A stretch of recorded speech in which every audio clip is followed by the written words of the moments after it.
Labadiena, pradedame spaudos. Good afternoon. We are starting the press conference, which is attended by the Education Minister, Mr. Pavalkis, and Commissioner Göran Quinn. So we will start the press conference now.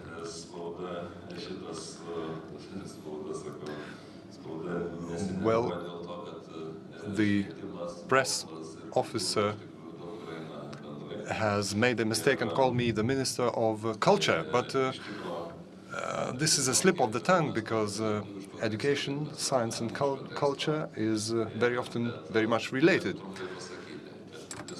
We will speak both in Lithuanian and English today, and I will give a short summary. We talk about the necessary competences to develop the technologies, innovations, and research for the future. We heard some opinions against the autonomy of universities. We talked about the financing of this system and many other issues. What is the reason for this discussion? The main problem is the following. We have a huge level of unemployment in the EU. And at the same time, we have about 2 million vacancies. For example, we have 700,000 vacancies in the IT sector, which is rather strange. Also, we are missing technology specialists, engineers. We have vacancies in those sectors as well. And this is the case in the most developed countries of the EU. So, in that respect, the discussion is very relevant and timely.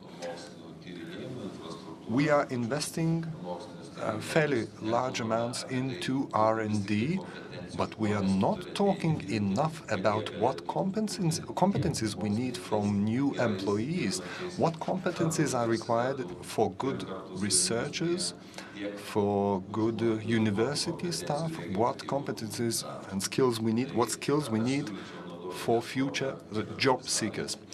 I would encourage you to ask questions because we have the Commissioner present, and me you can meet anytime here in the country. Thank you, and thank you for being here.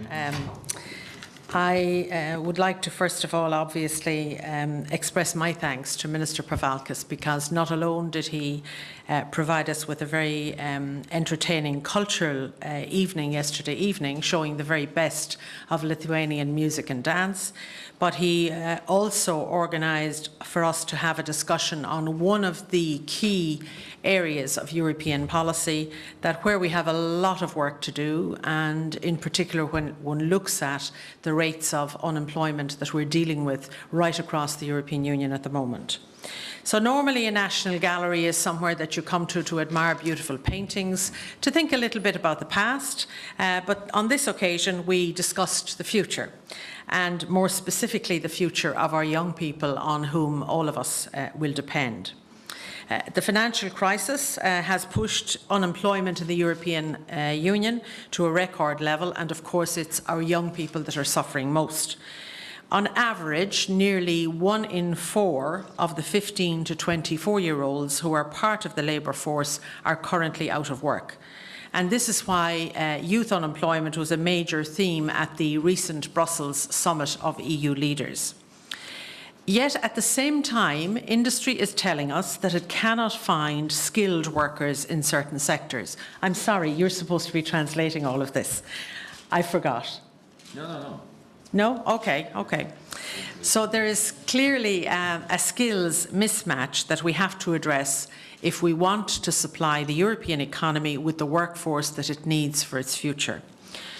The current crisis, of course, has also taught us some lessons as we rebuild our economies.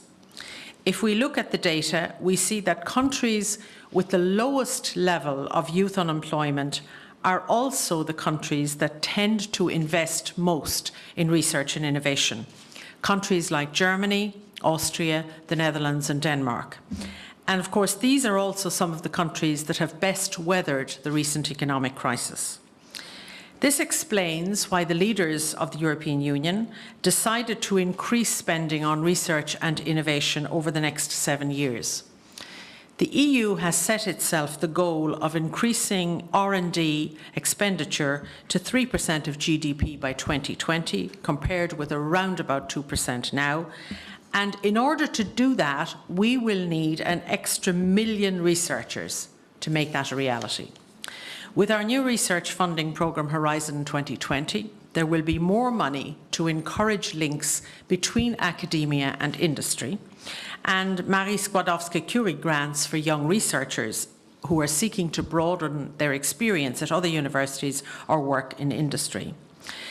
Some 42 young Lithuanian researchers have already benefited from support under the existing Marie Skłodowska-Curie programmes, and we hope that many more will follow in their footsteps. There will be more money too for Erasmus+, the new EU programme for education, training, youth and sport, which is due to be launched, as you know, in January of 2014. And some 25,000 Lithuanian students have already benefited from the old Erasmus programme since 2000. Erasmus Plus will build on the legacy of the current Erasmus programme by offering opportunities to 4 million people to study, train, teach or volunteer abroad by 2020. At the same time, of course, we're trying to promote the teaching of science and maths in schools, and particularly to encourage young girls to take up subjects that are sometimes still viewed as the preserve of boys. I'm pleased to announce that the 25th anniversary European Union contest for young scientists will be held this September in Prague. And past Lithuanian winners, of course, have gone on to have very impressive careers. We've also created the Euraxis jobs portal for established researchers, and the numbers of jobs that were advertised on this portal in 2012 reached 36,500. That was a 5-fold increase compared to 2010. So addressing the skills gap is going to take some time, but I think that the ideas that we've discussed, particularly today, will be invaluable, President, in helping us to form our policies for the future. Thank you.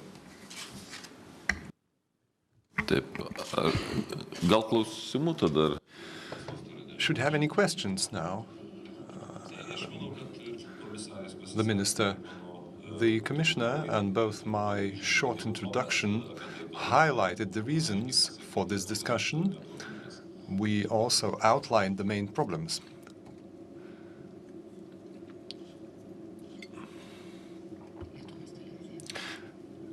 Lithuanian TV channel. We have a problem here in Lithuania that the most skilled students, they tend to study social science, and they do not choose usually IT or engineering. Is it a problem in all EU? And if yes, how are you going to solve it?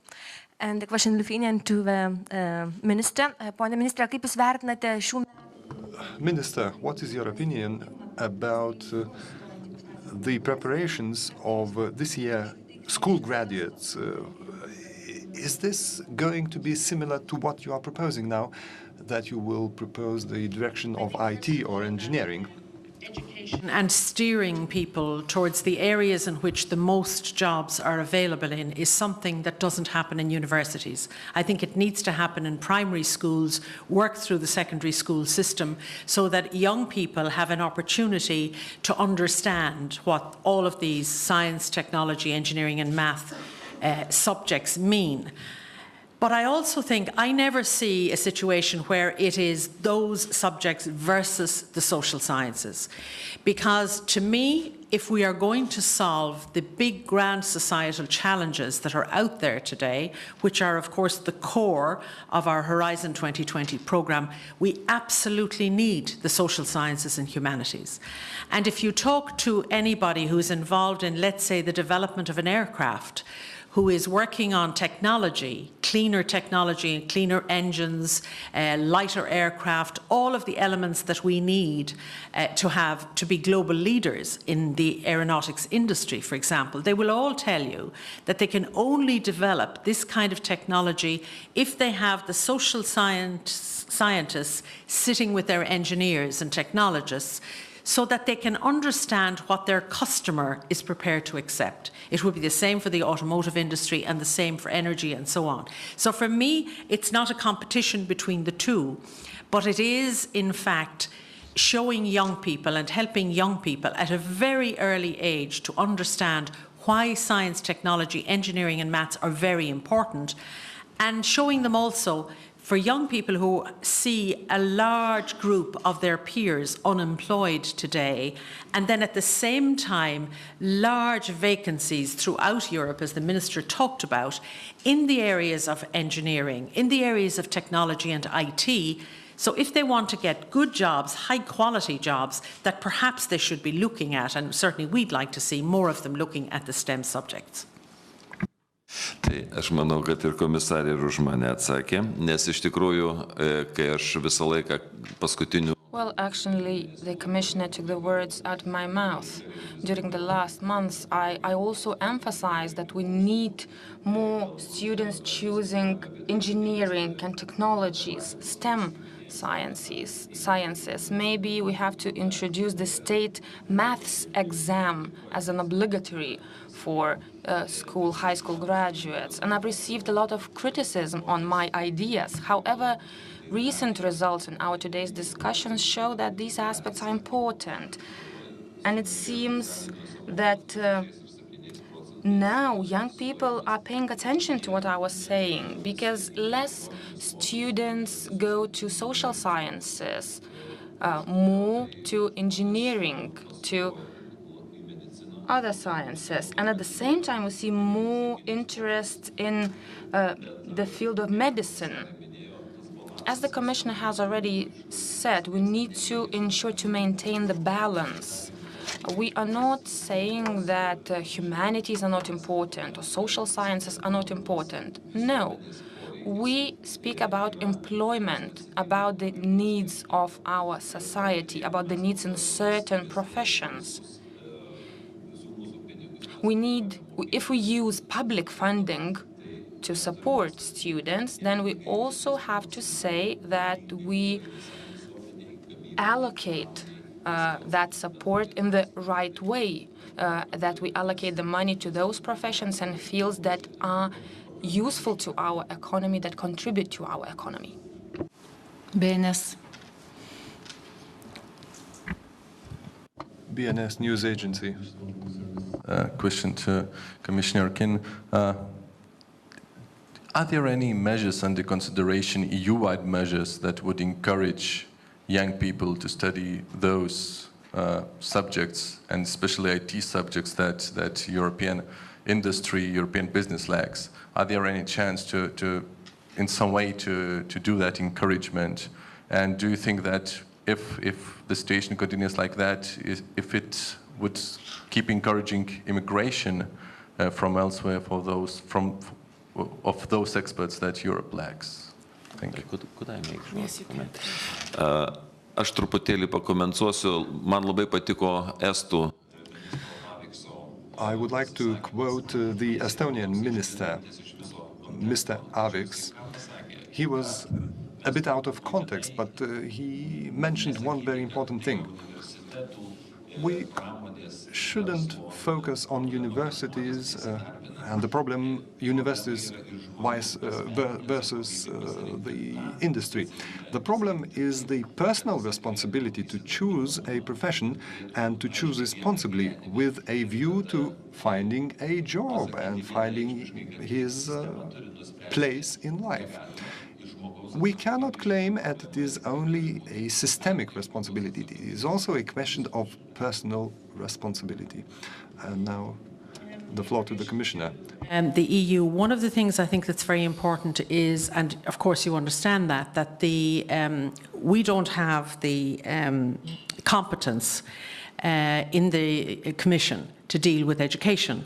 That's obviously a specific competence of the Member States. But at the same time, we feel that there is a role that the Commission can play, and we've been doing that in all of the elements of Commissioner Vassiliou's proposals in relation to innovative doctoral training, for example. Also, she has, don't forget, the Macalise Higher Education Expert Group, which has reported to her on changes that could take place in higher education. And she works very closely with Minister Pavalkis and his colleagues who are education ministers in teasing out what member states can do to help match the training and skills to the skills that are required by industry. One of the things that we're very keen, or that we're very aware of, is the fact that very often very highly educated scientists and researchers leave one member state to go to another member state because they see that there are better opportunities. And what we want to avoid is a continuation of a brain drain.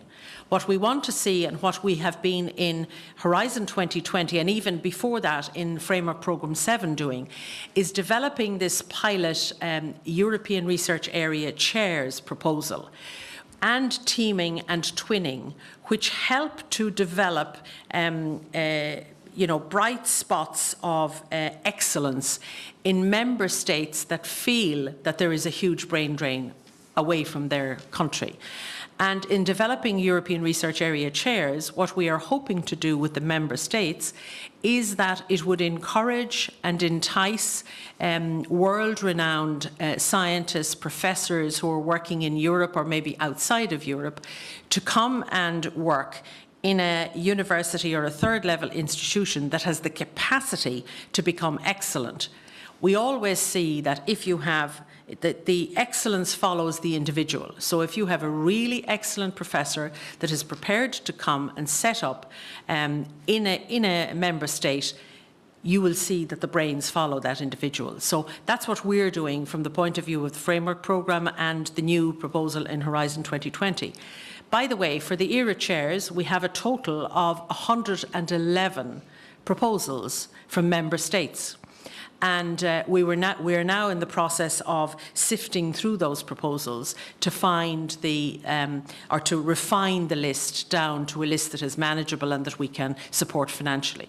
But we're very conscious of the fact, as I said, that this is a partnership. Education is a partnership between the Commission and the Member States, and we work very closely, as do the Ministers for Education, obviously, work very closely with the Commission in developing policies into the future. Ar dar būtų klausimų? Are there any more questions? If not, I'd like to thank the Education and Science Minister and the Commissioner. Thank you all, and perhaps I can wish you already a nice weekend, or at least a good day.